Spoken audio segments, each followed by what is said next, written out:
Deep inside the West Wing, the White House Situation Room is designed to manage the world's most critical emergencies.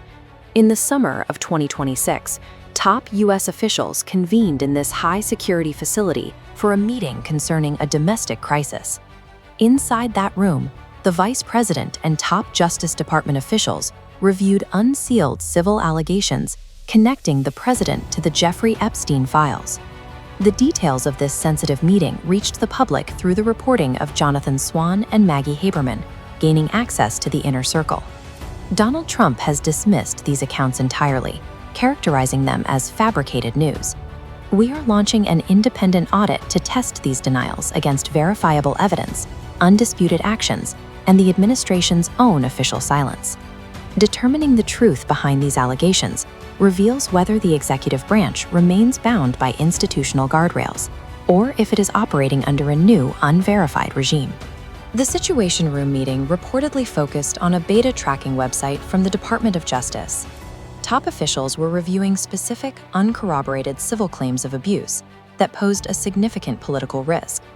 While the president has attacked the reporters on social media, the administration has notably failed to issue an official denial regarding the specific quotes or the roster of attendees in that room. This silence is further complicated by the vice president's own on-the-record admission that tape recordings of these meetings likely exist.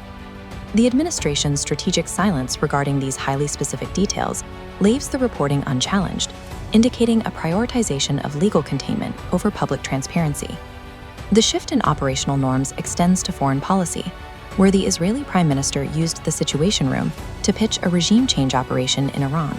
Immediately following that meeting, a CIA analysis categorized the Israeli intelligence as divorced from reality. Trump bypassed his own intelligence agencies to proceed with military action, citing his gut instinct and his perception of recent successes in South America. This resulted in strikes against Iranian ballistic missiles, despite explicit military warnings regarding supply chain shortages. These events indicate a structural shift within the Situation Room, moving from an intelligence-driven apparatus to a military command led by executive impulse. Domestic policy execution reveals a similar consolidation of power, with advisors like Stephen Miller wielding outsized control. Miller's remit now includes managing Western Hemisphere security and overseeing boat strikes in the Caribbean, bypassing traditional departmental channels. This institutional power is reinforced by personal devotion within the Oval Office, where aides act as unchecked conduits for information. This loyalist structure also surrounds the president's health, which is guarded with a high level of secrecy. While 22 medical specialists have visited the White House, the administration has released no transparency regarding their findings or the president's physical status. This ecosystem of absolute loyalty and secrecy creates a buffer around the president, shielding the executive office from traditional forms of accountability. Standard cabinet agencies have faded, replaced by a kite circle of loyalists surrounding the president. Supporters argue this executes mandates decisively, avoiding bureaucratic delays. Critics contend it has become an echo chamber, ignoring objective data in favor of internal consensus.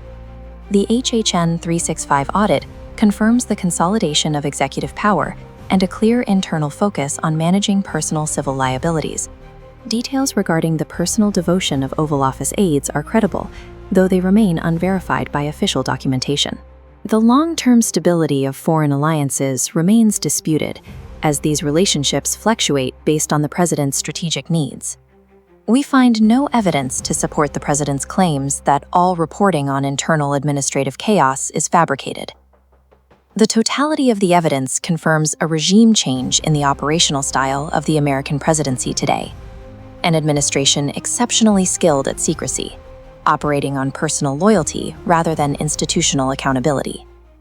If you value evidence over tribalism, subscribe to Hard-Hitting News 365. Thanks for watching, and we will see you in the next one.